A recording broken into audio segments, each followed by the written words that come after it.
Hey guys, today I'm going to be showing you my methods of how to make an easy to read and detailed stencil. So making a stencil of your reference photo is the first step to making a photorealistic image. And I know it kind of feels like cheating to trace an outline from your reference photo, but this is the only way to guarantee that the proportions of everything and the placement is 100% correct. There's also different techniques for how to make a stencil depending on what your reference photo is. So if it's something soft like a rose or textured like fur, you're going to have to use different techniques to make your stencil easy to read and usable. So I'm going to show you today on 4 different images how to make a stencil and using different techniques of what to do with each image. So we're going to start with a rose, move on to some waves crashing for texture, also get to do a portrait of a person and a portrait of a furry animal. So all of these images are going to have very different stencils and I would use different techniques for them, and we're going to go over that now. Now starting off, I have this image of a smooth rose printed. I have a sheet of drawing paper and I will be using an H pencil. H means it is a lighter to mid shade because the range is from 10H, the lightest, to 10B being the darkest. So H is just right in the middle. This way the lines will show, but they won't be too dark that they're going to mess up the actual drawing. In general, I also start by outlining the obvious shapes that make up the image. In this case, it means outlining the edges of all of the petals and the leaves and stem. So even if you had just the edges of everything traced, you would already have the shape and proportions of your image down perfectly. As I trace the edges of the petals, I also mark down where the values change. This means wherever part of the image changes from dark to light. For example, here in this bottom petal, where it has any folds or creases, I'll mark the edge of the crease with a thin line. Plus I mark the shapes of any shadows or highlights with dotted lines. Marking where the values change with dotted lines helps keep the stencil easy to read while still having as many details as possible. So hard lines should be used for marking edges of things, and dotted lines for marking the shapes of the shadows and highlights in them.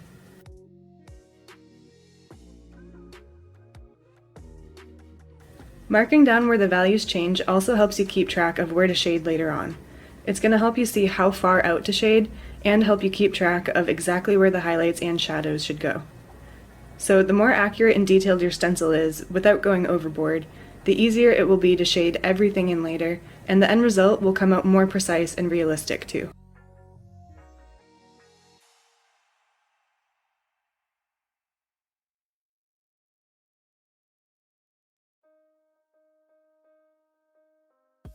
Looking at this image of waves, there are some smooth, simple areas, like in the center of the wave, so I would start here with some simple lines to outline the edges of the main shapes in the wave. Then there are some areas where the smooth part of the wave starts to turn into bunches of water droplets that are cascading off of the wave. So this is where the wave starts to turn from smooth into a more choppy texture. For any texture, it's important to really think about what that texture would look and feel like in real life. For this part of the wave where it starts to break apart, I think it would look like medium to large splashes of water. And a splash of water as a whole is pretty smooth, but when there's so many of them here in the waves, it looks like choppy water. As a stencil, this means that outlining the individual pieces of the wave breaking apart with smooth lines. And since there are so many of these pieces, the stencil ends up looking smooth but textured here. And this is what we want. Basically, as I go, I'm outlining the tiny shapes of the water, so I'm leaving the white highlights left open and marking down where the darkest parts of the wave are. Marking down all of these tiny details is a lot of work right now, but it will make shading in the wave so much easier and faster later on, which I will show you in a separate video.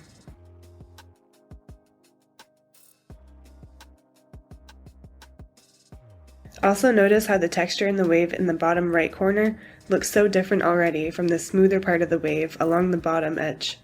This is because of the shapes of the water splashes being so small and compact compared to the longer and smoother foam in the bottom, where the wave is more relaxed. So shapes and sizes and spacing all together build up texture.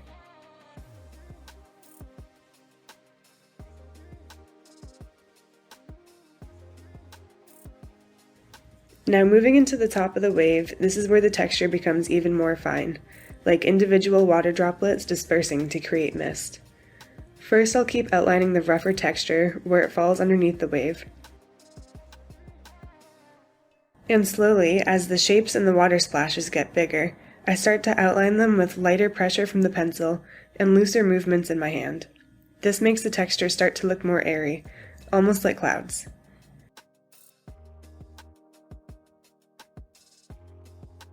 Finally, in the lightest and most airy part of the wave, I stop using long hard lines and start doing more like long dotted lines. This is because misted water or clouds don't have any hard lines in them, unlike water splashes and other areas in the wave.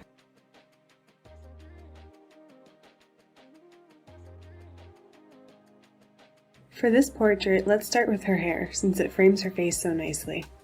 Her hair is going to be pretty easy because it's straight and smooth. If she had curly hair, it would be much more difficult. To stencil her hair, I just draw long lines where all of the shadows are. This way the highlights in her hair are already popping out a little bit, plus the direction and flow of her hair is also down on paper now. I usually don't do an extreme amount of detail in smooth hair like this because if you do too many details, like adding too many individual strands of hair, the hair overall won't look natural. After all, when you look at someone in real life, you don't usually notice every single hair on their head. So just remember not to go overboard on the details. Now moving on to her face, I always draw a long outline of the cheeks or jaw first to frame in the face. And her face doesn't have any wrinkles or scars, so there won't be very many long lines. Only in a few places like the nose, the lips, and the eyes, where there's any creases or folds. The rest of her face will be stenciled with dotted lines, just like we did with the bottom petal of the rose in the beginning. So using dotted lines, try to follow the curves and shapes of her face, where the highlights and shadows change. This is basically marking how far out to shade specific values, so you know where the highlights should be left, like the tip of her nose or her cheekbones, for example. Keep in mind that anything you trace with a long line will be more pronounced, but still using the H pencil means that the lines will be light enough to blend out. The eyes usually have the most outlined because there are so many creases in the eyelids and so many details in the tear ducts and the pupils. It's also a good idea to outline the eyelashes so they're in perfect natural position. Sometimes just a couple of eyelashes out of place or pointing just a bit the wrong way can throw off the whole portrait.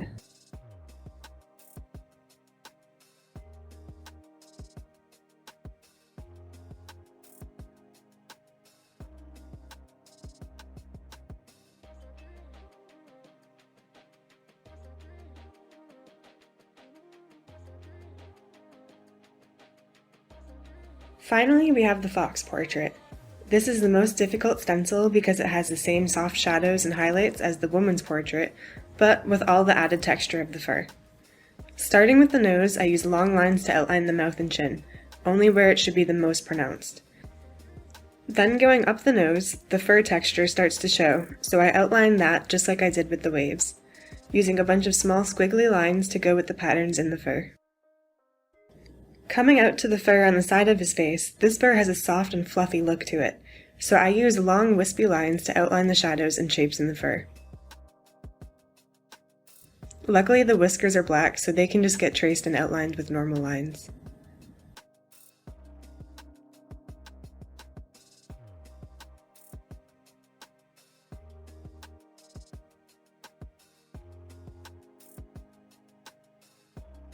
When you're stenciling the fur, there are two main things you want to keep in mind: the direction or movement of the fur, and the highlights and shadows in the fur.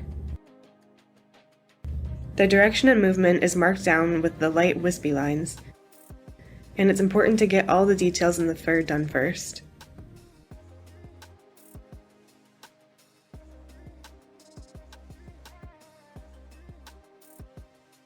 Then on top of this, I circle the main areas that should be highlighted or left as shadows. This is similar to how I mapped out the woman's face with dotted lines. It's the same idea, following the curves and shapes of the shadows. But instead of using a dotted line, I use long curved lines, so I can still read the difference between the textured parts of the stencil and the shadows. Otherwise, if I use dotted lines for this part, it just becomes harder to read the stencil as a whole.